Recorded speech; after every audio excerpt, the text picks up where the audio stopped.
pada tanggal 24 April 1948.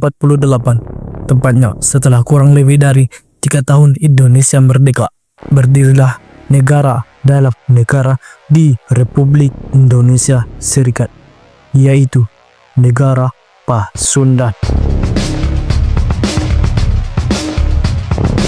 Negara yang berletak di bagian Jawa Barat atau sekarang yang dikenal sebagai DKI Jakarta, Provinsi Jawa Barat dan Banten, dan sebuah kota yang berada di Bandung, Kota Beribu, yang sekarang bernama Citerum, di sekitar Sungai Citarum. Negara Pasundan ini tak lepas dari gejolak sosial yang terjadi di Jawa Barat. Setelah kemerdekaan Republik Indonesia, muncul gerakan kontra revolusi yang dimotori oleh Menak di Jawa Barat. Menak merupakan kelompok bangsawan dalam masyarakat Sunda sebagaimana priai di Jawa. Saat Wakil Gubernur Jenderal Van Mook melakukan tahap-tahap awal pembentukan Indonesia Serikat atau yang disingkat sebagai RIS, Bupati Garut Surya Kartalegawa yang feudal dan tidak bersimpatik pada pergerakan nasional mendirikan Partai Rakyat Pasundan atau PRP di Bogor atas ide perwira tentara kerajaan Hindia Belanda Kolonel Santoso. Penasihat politik Van Mook, pelaksanaannya dibantu oleh Nevis, Badan Intelijen Belanda, pengadu domba pribumi.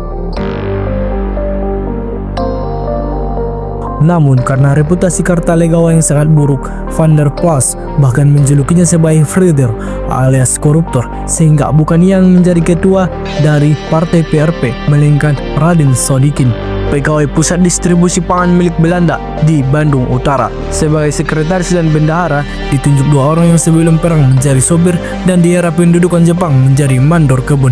Kegiatannya dilakukan dengan cara paksaan yang sangat halus. Dalam artikel kiprah Partai Rakyat Pasundan dalam Negara Pasundan 1947 sampai dengan 1950 yang ditulis oleh Sugi Rahmat Pangersa yang terbit pada tahun 2021, Kartalegawa mendirikan PRP dengan tujuan mencapai kesempurnaan dan kemuliaan Negara Pasundan yang merdeka, berdaulat, dan berdasarkan demokrasi yang terpisah dari Republik Indonesia.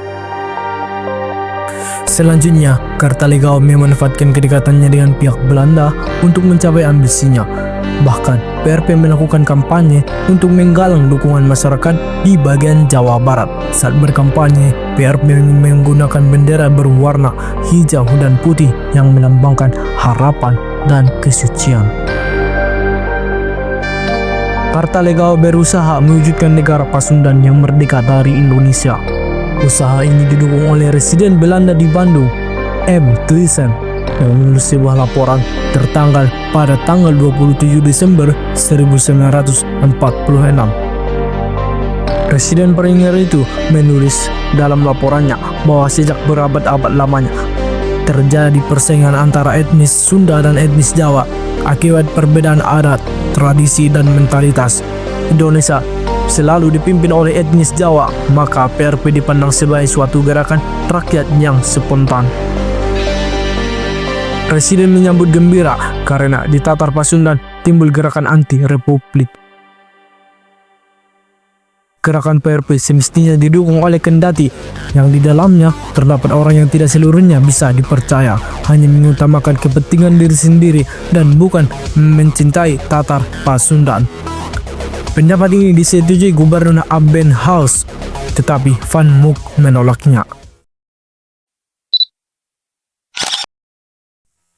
Kartalegawa menjadi nekat melihat sikap Van Mook pada sebuah pertemuan tanggal 4 Mei 1947 di bagian Bandung yang dihadiri oleh 5.000 orang.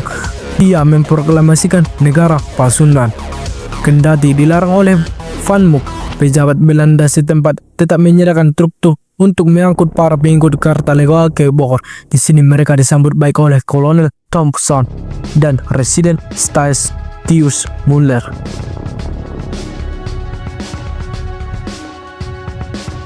Pada masa itu, Soekarno masih didukung oleh banyak rakyat dan Kartalegawa dianggap tembel. Tapi ini tidak mencegah Kartalegawa melancarkan gerakan di Bogor pada bulan Mei 1947, yakni menduduki kantor-kantor dan stasiun, bahkan menawan seorang presiden.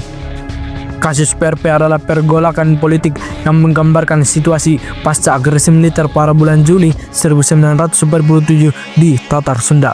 Wiranata Kusuma kelima dan tokoh-tokoh pro pemerintah Soekarno-Hatta mengadakan rapat-rapat umum di beberapa daerah di bagian Jawa Barat untuk menentang pembentukan negara Pasundan. Selain itu, Paguyuban Pasundan yang merupakan organisasi kebudayaan Sunda juga menentang keras langkah Kartalegawa.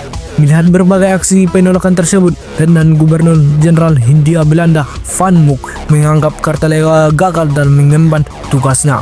Dengan maraknya aksi penolakan dan berkurangnya dukungan Belanda, negara Pasundan buatan Kartalegawa pun lenyap dengan sendirinya.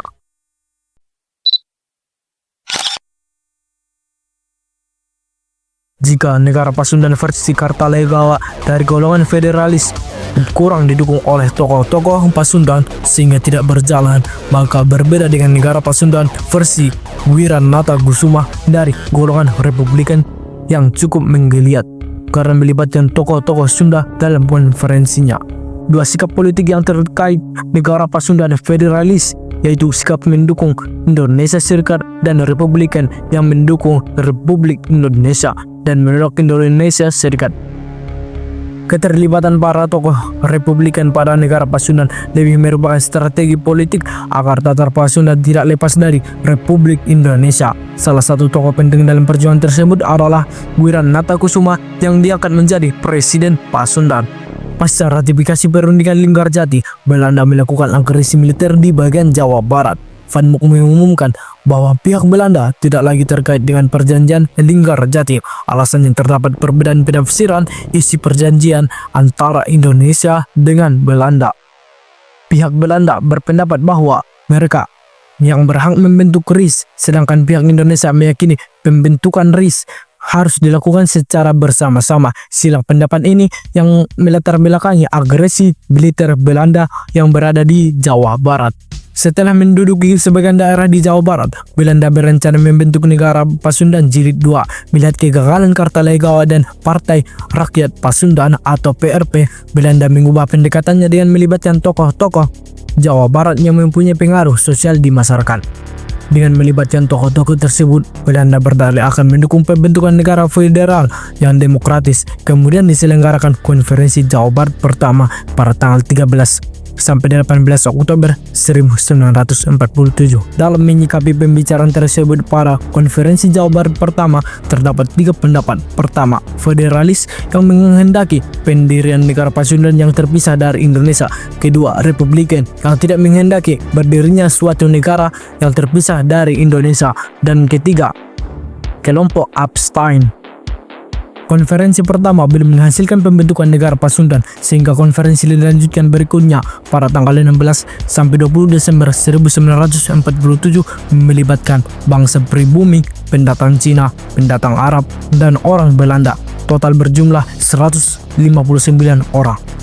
Hingga konferensi Jawa Barat ketiga dilaksanakan, tepatnya pada tanggal 23 Februari sampai dengan 5 Maret 1948 di Bandung. Konferensi ini bertujuan melaksanakan keputusan-keputusan yang sudah disepakati dalam konferensi-konferensi sebelumnya, yaitu berdirinya negara Pasundan dan terpilihnya Wiranata Kusuma sebagai Presiden negara Pasundan. Wiranata Kusuma terpilih melalui proses pemilihan. Dalam pemilihan ini ada 2 kubu yang bersaing, yaitu federalis dan republikan. Wiranata Kusuma merupakan perwakilan dari kubu Republikan, sedangkan wakil dari kubu federalis adalah Hilman Dijadiningrat. Kemenangan Wiranata Kusuma merupakan kemenangan kaum Republikan yang tidak memiliki tujuan khusus untuk membentuk negara Pasundan, melainkan strategi politik belaka agar Pasundan tidak terpisah dari Republik Indonesia. Terpilihnya Wiranata sebagai Presiden Pasundan mendapatkan restu langsung dari Soekarno. Ketika terpilih, Wiranata Kusuma masih menjabat sebagai Ketua Dewan Pertimbangan Agung Indonesia dan berkedudukan di lokasi Yogyakarta, ibu kota Indonesia saat itu, karena Jakarta masih diduduki oleh Belanda. Soekarno melihat kemenangan Wiranata Kusuma ini merupakan kemenangan Indonesia, sekaligus mengingat Wiranata Kusuma adalah tokoh Sunda Republikan pro-Indonesia. Kemudian diadakan perjanjian Renville antara Indonesia dan Belanda. Salah satu isinya adalah Belanda hanya mengakui Jawa Tengah, Yogyakarta, dan Sumatera sebagai bagian wilayah Republik Indonesia.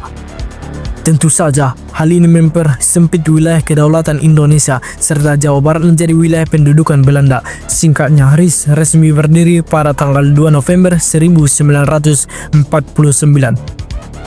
Wilayah RIS terbagi menjadi 7 negara bagian, salah satunya adalah negara Pasundan. Pada saat itu, wilayah negara Pasundan meliputi Jawa Barat, Banten, dan Jakarta. Pemerintah RIS tetap menunjuk Wiranata Kusuma sebagai wali negara Pasundan. Kedudukan negara Pasundan yang semakin lemah setelah terjadinya peristiwa APRA, Angkatan Perang Ratu Adil, yang dipimpin oleh Westerling pada tanggal 30 Januari 1950. Presiden Pasundan menyerahkan mandatnya kepada Parlemen Pasundan. Pada tahun 1950, Wiranata Kusuma mengundurkan diri dari jabatan wali negara Pasundan dan menyerahkan mandat ke pemerintahan RIS. Dengan demikian, negara Pasundan resmi dibubarkan dan kembali menjadi bagian Republik Indonesia. Integritas ini mendapat dukungan penuh dari masyarakat yang memang menginginkan penyatuan wilayah Jawa Barat ke dalam Republik Indonesia. RIS kembali ke bentuk negara kesatuan bernama Republik Indonesia melalui Undang-Undang Nomor 11 Tahun 1950. Status Jawa Barat menjadi provinsi lagi. Lalu diangkatlah Raden Mas Sewaka sebagai Gubernur Jawa Barat. Berdirinya negara Pasundan ini merupakan saksi sejarah perjalanan masyarakat Jawa Barat.